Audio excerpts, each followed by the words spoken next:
Welcome back to Tabletop Assault. I'm Ross and today I'm going to do my review and unboxing of the Age of Sigmar Warcry box set. So yeah, just first thanks to Games Workshop for sending this through to us. Always great to have a look at these new sets and review them and say our thoughts on what we get within them. What I'm going to do is obviously have a look at through what you get in the box, what my first impressions are of the box set, etc. Then I'm going to delve into the sort of rulebook in a bit more detail. I probably won't explain the game mechanics as such in great detail. One, because you will literally see I only just kind of got the box up, not all the sprues will still be there. I'll show you the sprues themselves. So I haven't had a chance to play the game, but Games Workshop have also put out a very good and detailed way of playing the core mechanics of the game, which you can see in a link below, which will be put there. So there's a great way they explain it all, but I will give you a bit more depth and detail on sort of my impressions of the book itself, what it's worth in terms of what it does narrative wise, which it does fantastically, and also the various ways to play, which is a very intriguing sort of aspect to this game, and it's something that they don't really touch on, but it's very cool what they've got planned. So with that, first thing I'm going to do is just go over what you get in this box. And this box is huge. Like, this is probably one of the biggest starter box I've seen in a while.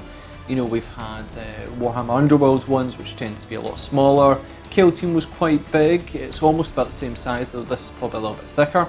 So it's certainly quite a wee bit you get within it. So what do you get? This book contains a 160-page Warcry core rulebook.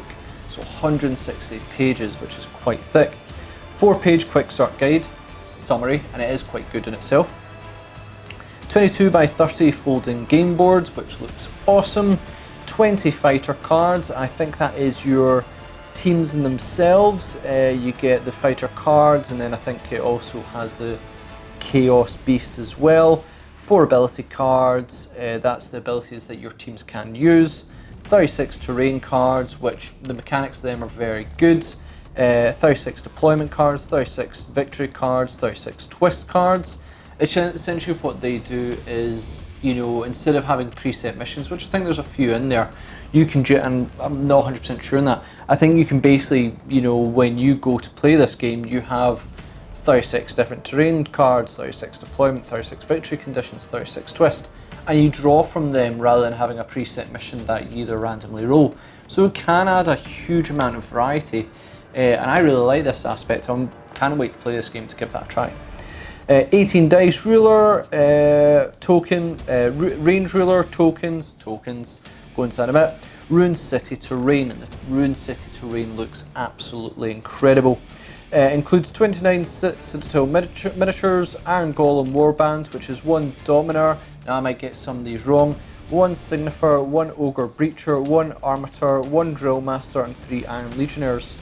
The Untamed Beast warbands, which is 1 Heart Eater, 1 First Fang, 1 Beast Speaker, 1 Rock Tusk Prowler, 2 Prey Takers, and 3 Plane Runners. And finally, 6 Furies and 6 Raptorics.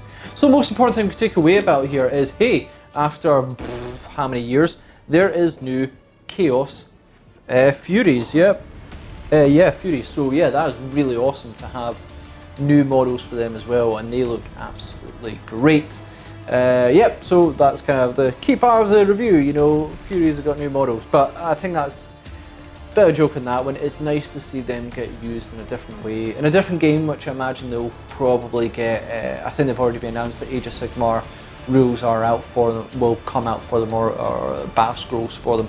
So that's really nice to have on that as well. But you get 2 warbands, of which I'll double check when I look at the book, but I'm pretty sure there's 8 in total that they have announced. 6 that they have revealed in terms of models, and I'll show you them from the book, and 2 that they haven't shown the models yet, but they do describe what they're about and what they're like.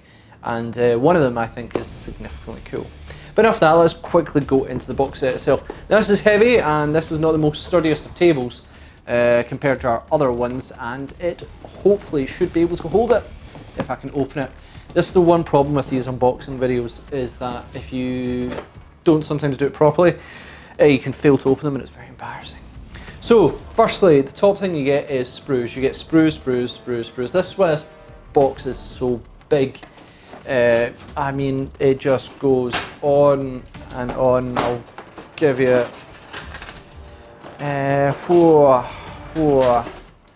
yep, yep, yep, yep, yep, yep. So that is all the sprues you're getting for this game. Now, the majority of them are terrain. The terrain does look fantastic, and I believe, though don't quote me on this one, is that the terrain you get in this box is different to the individual one you get as a separate box set. It may be the same, but I imagine they're going to bring out different ones, similar to Kill Team, is that they have like sort of their different kill zone types. I think they're going to do the same with this one. But the terrain in itself, when I empty the box, I'll maybe let you have a look at the back, but generally you've probably seen enough photos of them. It looks fantastic. The detail on it is great. Don't know if you've seen the camera, lighting was not so good when we go fully up front, but like the wooden sort of parts on it are incredible. You've got the Furies there as well, and then the teams. Generally, I think if you're an Age of Sigmar player, the terrain in itself is superb, is absolutely fantastic. I mean, I was a huge Warhammer Fantasy player, and I just think that some of this stuff in here is crazy cool. So I'm really excited to get digging into this, maybe building some up eventually. But yeah, whole bunch of sprues straight in the box. Cool. After that, you've got your standard art card, which is really, really nice. It shows two teams you get in the box. I forget what they're called. I should know them. And basically the sort of iron ones, all armor, and then the beast tamers, if you can call them tamers themselves. So we've got this here. I won't unpack it because I don't have David to help me today, and it's always embarrassing when one person fails to do it themselves.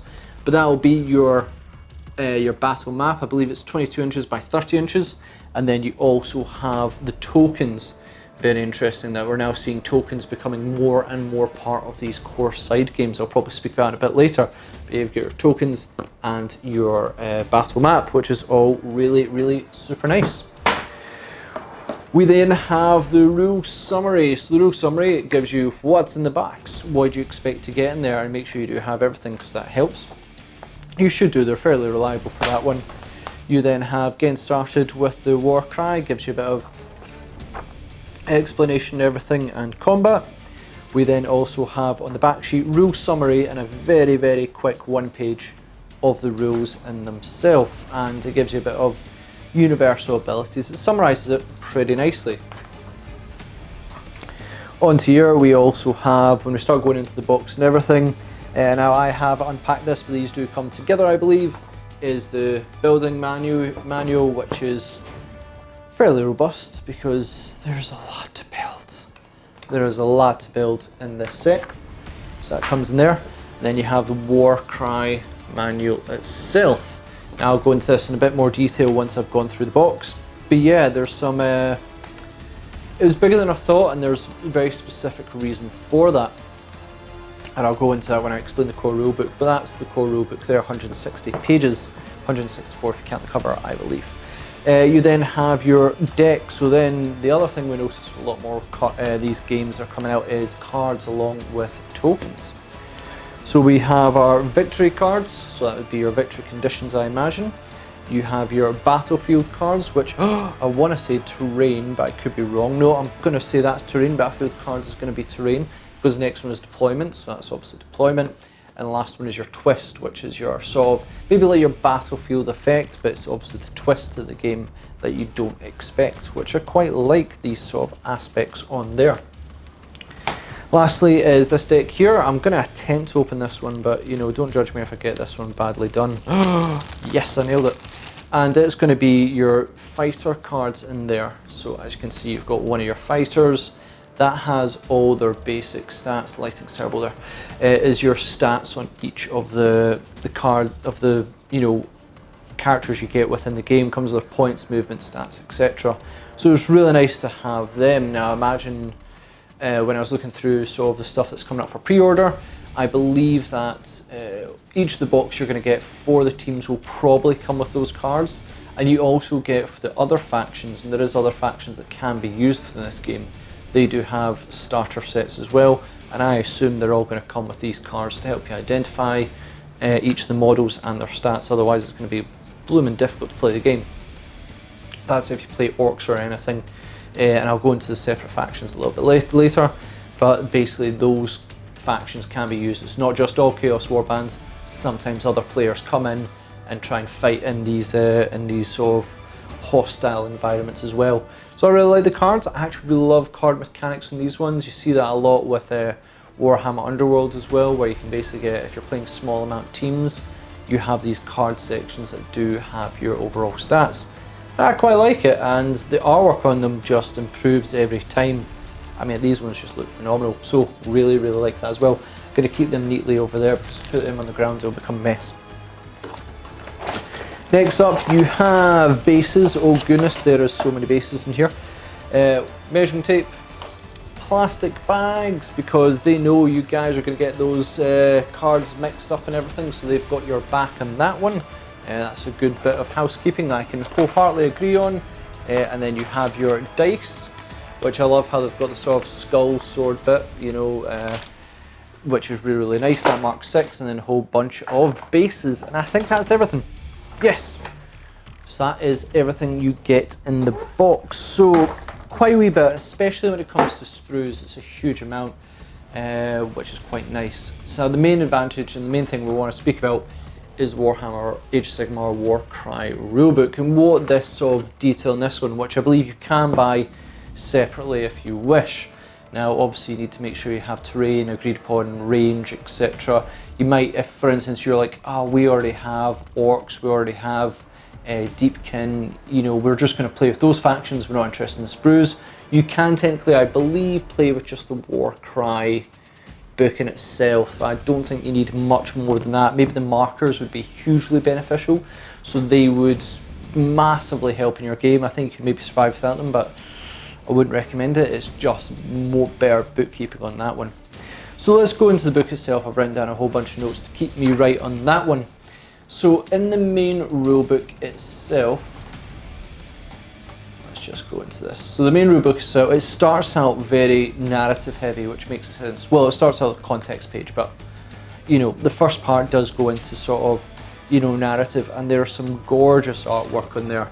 Although it may not look like much in there, is these sort of very chaotic, you know, silhouettes of long background area, which looks nice. So it describes the 8 points, the call of the ever-chosen, these sort of big chaotic sort of environments that gives these ideas, the killing grounds of these sort of areas where warbands meet and they fight it to the death for either glory, for artifacts, for whatever they're looking for.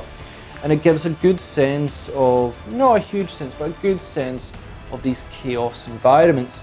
Now, I've only played Age of Sigmar once. I've played a lot of Warhammer Underworlds, and I'm a huge fan of that game. I absolutely love Warhammer Underworlds. And so I don't know much about lore when it comes to Age of Sigmar as opposed to when I knew Warhammer Fantasy. But it is becoming very interesting. I'm loving these ideas of realm gates more now that I read more about them through this. And these giant realm gates that can feature in different ways, but they're a pathway between worlds. It's becoming quite cool in that one, so I'm again a bit more intrigued as I read between it. Then we have these gorgeous sort of silhouette sort of images of each of the factions. So you have the Iron Golems and Untamed Beasts, which you get in the starter sets. You then have the Corvus Cabal and the Cypher Lords. You then have the Unmade, who, you know, I'm a Dark Elder fan, so that's the ones I quite like, though actually I like other ones as well. I like the Corvus Cabal and the Splintered Fang is your poison ones. Then we have the two which, when I show further, you'll see models, but you've not really, as far as I've seen models for it. You have the Scions of Flame and the Spire Tyrants. So just to go into like the Scions of Flame, just to give you a little bit of an idea on them, because they are really cool. And just to explain these a wee bit, is that it gives you these silhouettes of each of the factions, and it gives you a wee sort of script about the faction, what makes them a bit different, where they come from, what is their traits about them, what makes them a bit more individual compared to the other ones. So let's go into some of them. I think even the Cypher Lords, they have strongholds of Heish. Now I could be wrong, Ahash is like light, I could be wrong on that one, but basically all of them come from different realms in themselves, so they all have very, very different aspects to them. The Scions of Flame, I imagine, are probably going to come from a very flame-orientated realm, but like they are absolutely awesome in one of their descriptions. So Scions of the Flame hunt and kill magmavores and ash salamanders, eating the blazing hearts of these creatures in strange battle rituals. Those found unworthy are incinerated from within, unable to absorb such fearsome heat. Others become living torches, their weapons radiant in intense flame as they carve their foes apart in the throes of religious ecstasy. That just sounds awesome. These guys slaughter beasts and then they swallow the hearts to either burn out themselves or become raged in fire to burn their opponents. That's pretty darn cool. And the Spire Tyrants are basically arena fighters, and some of the best that have conquered the arena, and now they're looking for further challenges. They have next to no loyalty to themselves other than the person whose will is most strong, and even then they might backstab each other. So they're really, really cool, the very different aspects of these warbands, which are really like. Then you have the Untold Dangers, which is the, what's the names of them? Raptorix, which is your sort of dinosaur bird that flies. That's the best way to describe it. Then you have your Chaos Furies as well.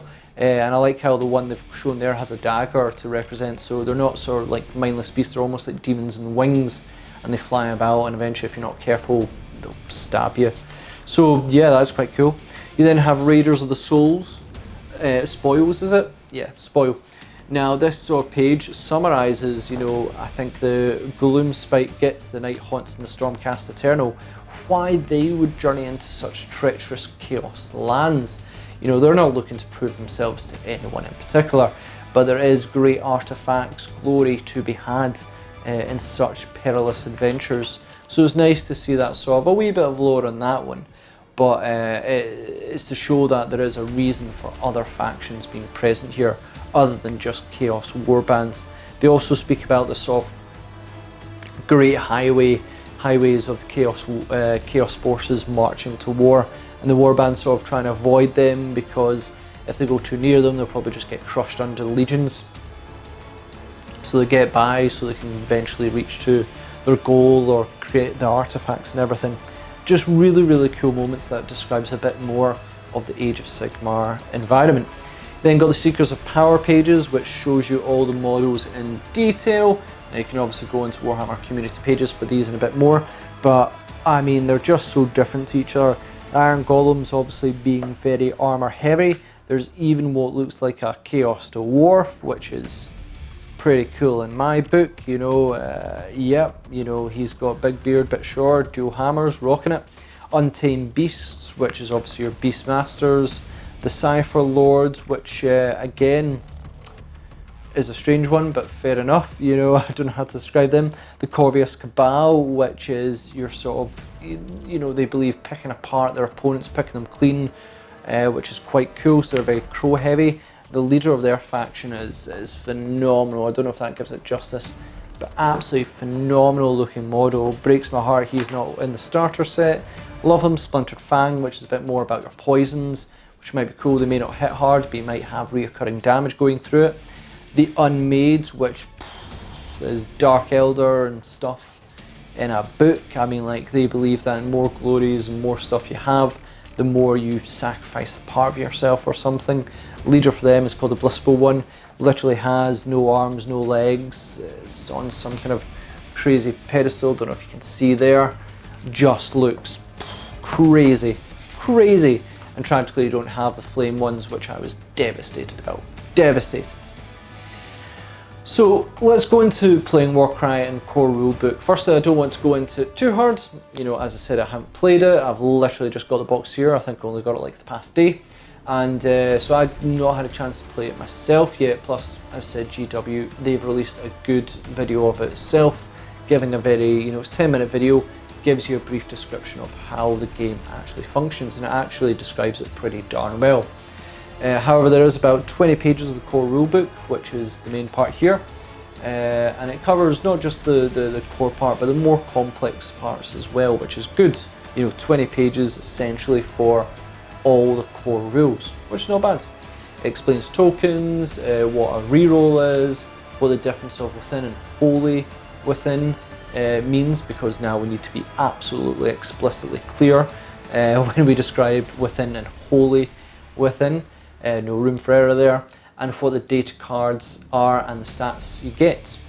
Your abilities and how to use them, which is a very strange system to describe abilities. I'll maybe go into that into a little bit more detail in a second, but I like it. Each faction, you have universal abilities and faction specific abilities, which is quite cool.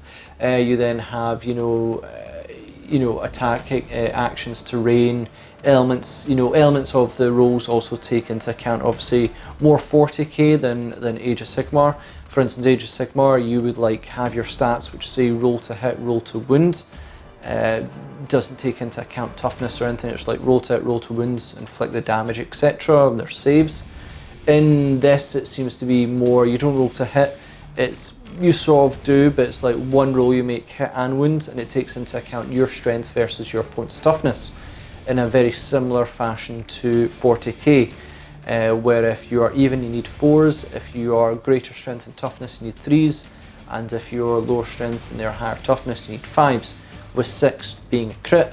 And if you get a 6, then you do extra damage shown on your data card. There's 2 damage sets, your standard wound and then your crit wound, which can be a stupid amount of wounds.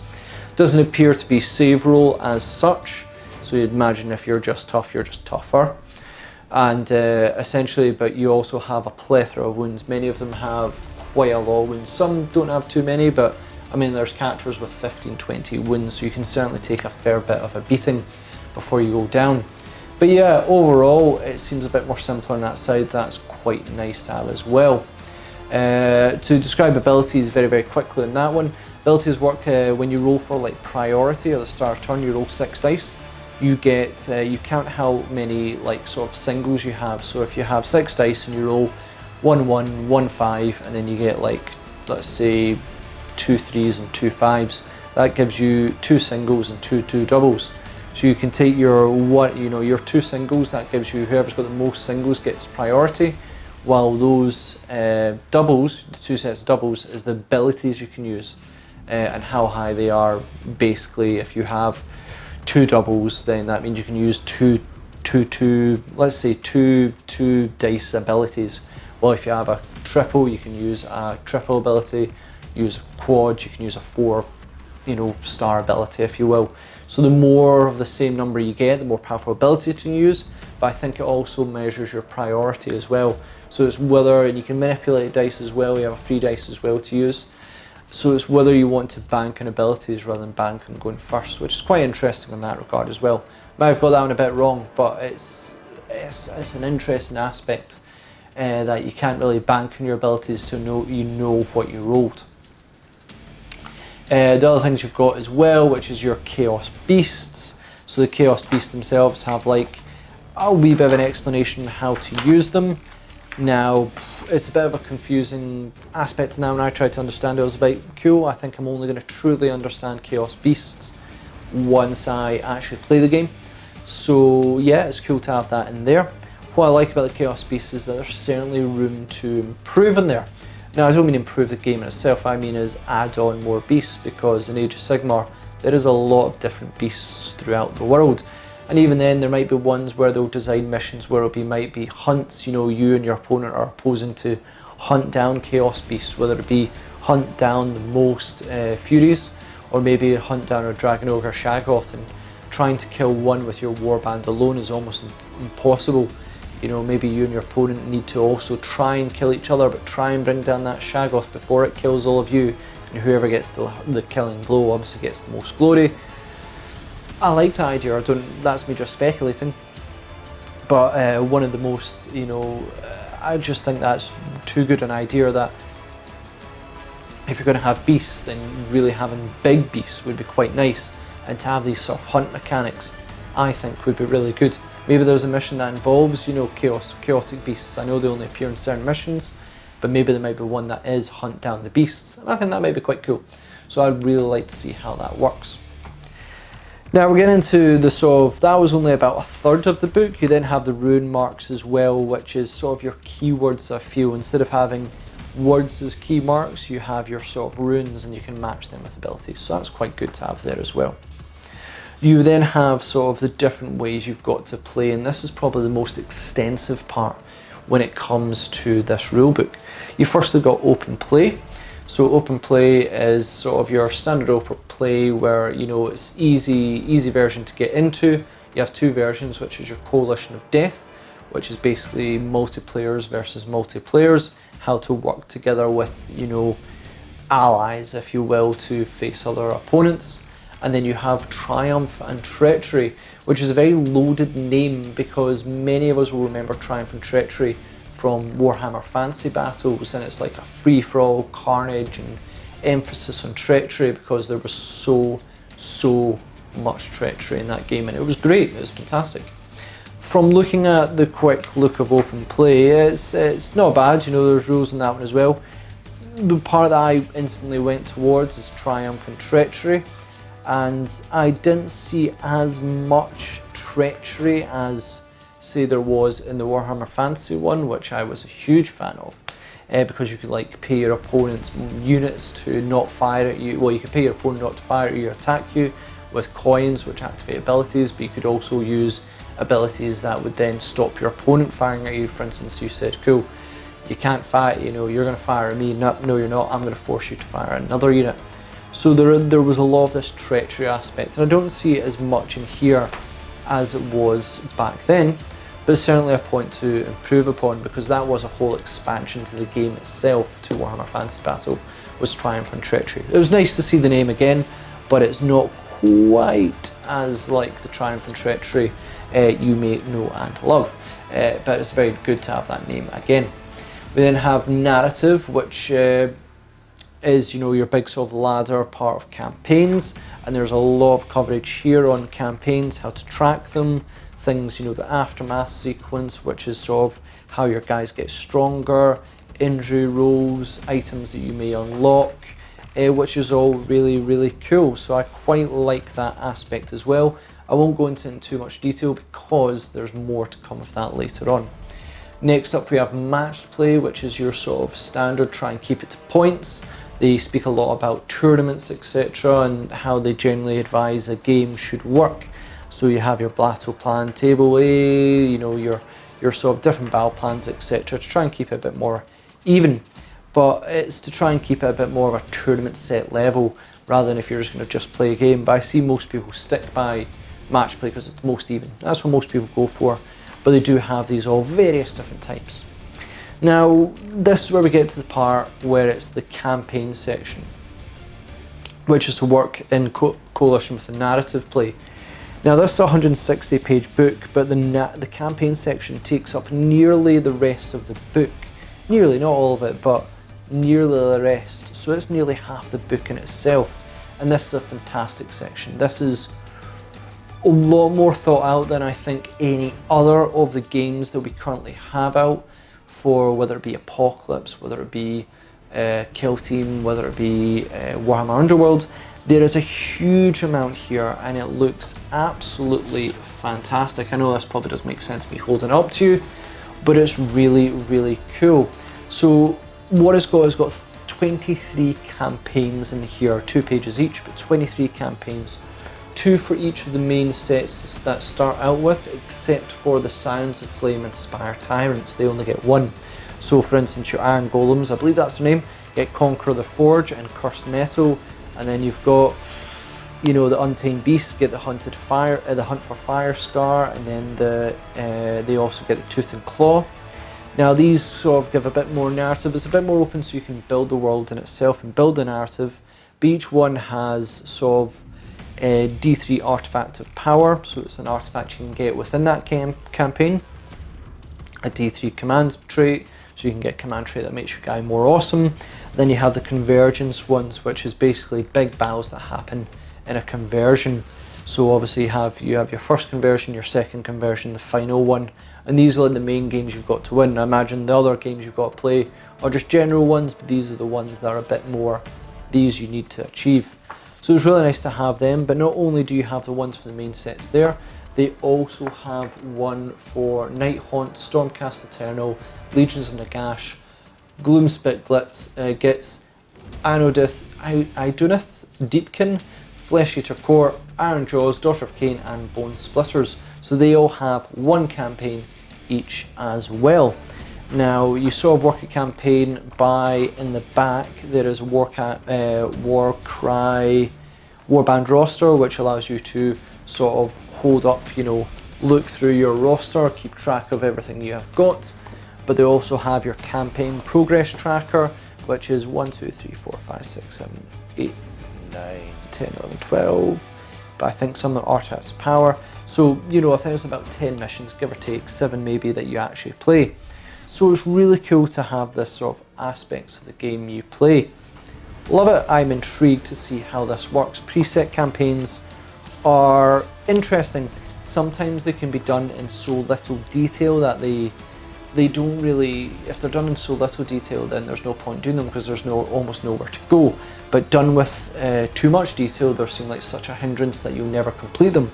This seems to give you a good framework to work with, and simple enough that you should be able to work through it and maybe get through, I want to say, conservatively, one in a weekend if you're playing hardcore with friends. But really, it just gives you a lot of options in there.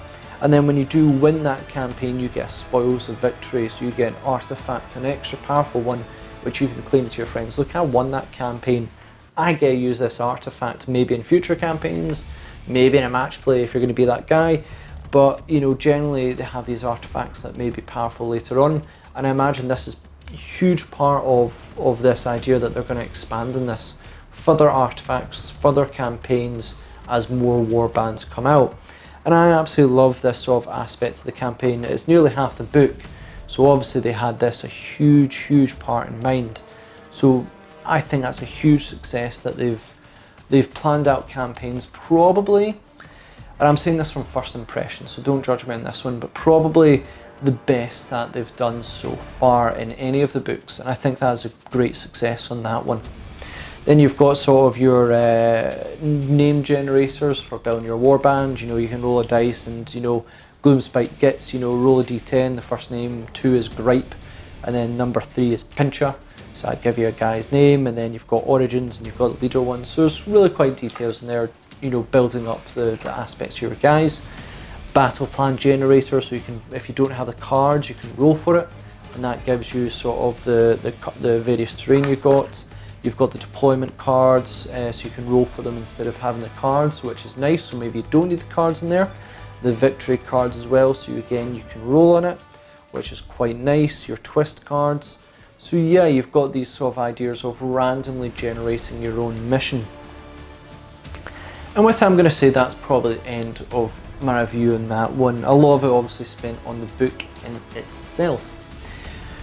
Strengths and weaknesses I'm going to say on it. Strengths I'm going to say is the book in itself is great. It is really nice in that one.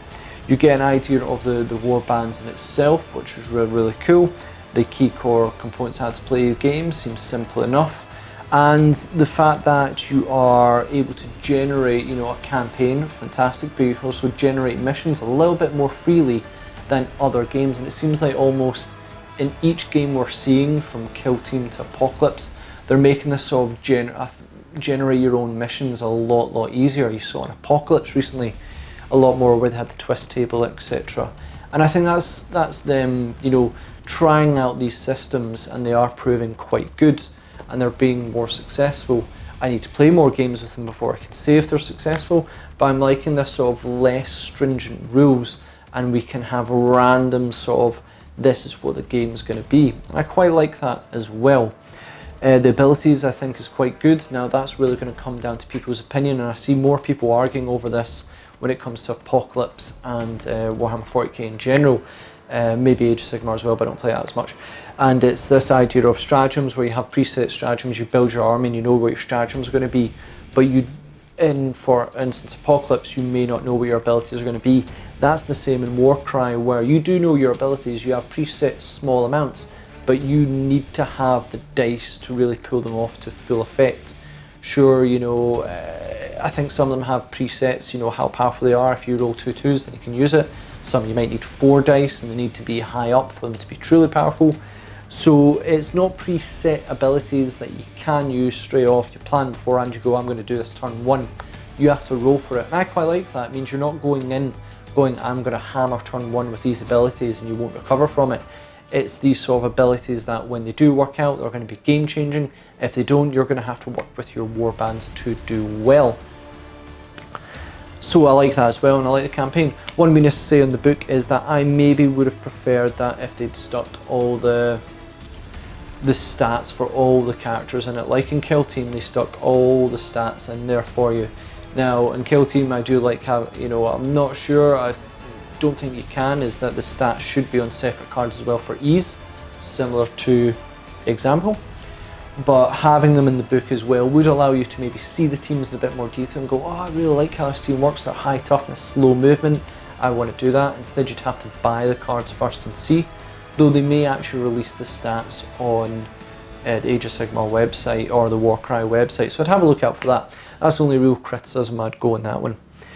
So I think this is, you know, if you're into your skirmish games, and you know, if you check out our social media, though you can check out the Warhammer Age of Sigmar one as well. They do a great post that we reposted that just says the various ways you can buy it. You know, do you want to buy the star set? Come to this. Do you just want the basic book, etc. with terrain? Buy this. Do you just want the basic book and you've already got your teams with Deepkin, Iron Jaws, Bone Splitters? Then this is what you need in this one. So it's really cool that they've said, you know, this is the parts you can get to get the most out of your game. Obviously, I'm probably going to recommend buy the box set. You know, if you've got someone you want to split it with, great, you have a team each. It gives you great terrain to work with towards it as well. It gives you the markers, gives you the books. I think the markers, personally I'm a huge fan of markers. I think they are a strong aspect to the games going forward. I've not played a game of Apocalypse yet, just because I'm trying to work on the table at the moment, and oh boy, that's proven difficult. So we can make sure we get the most best quality films going for you. But I'm intrigued by how markers work in Warhammer Underworld. I think it's really, really good. I think it's working out well in Apocalypse, but let me know your thoughts on that one. I think in Warcry it's good. It's a good way to allow you to have rotating turns and keep organised. So I like markers, I like cards, I love card games. You know, I was really wanting to try the Age of Sigmar card game as well. Haven't done so, but I'm intrigued. So this all works out into parts that I absolutely love. So overall, I think it's an absolutely strong skirmish game. Very interested to give it a try. I absolutely love Warhammer Underworld. So as soon as I can get the terrain set up and get the teams painted, I will try and bring a few games and possibly a campaign on the channel, because it looks awesome. I'm kind of sold on this already, but I'm very intrigued to see what people think of this. And in terms of game mechanics, I'm very interested to hear what people think. So thanks again for watching. Please comment, share, like and subscribe. What do we think of this new Warhammer Age of Sigmar skirmish game? I think it's probably going to do pretty darn well. I know Warhammer Underworld did well, and I think this will add more flavour, more interest. Oh man, imagine these models in Warhammer Underworld. If that happens, I will be delighted. Only struck in my head there. Sorry, got distracted. Please check us out on social media to see the current projects that we are working on. I have a great mini coming up at the moment. And you can also check us on Patreon to help support the channel, bring you more content, because we absolutely love doing so. So thanks again, and we'll see you on our Tabletop Assault Battle Report.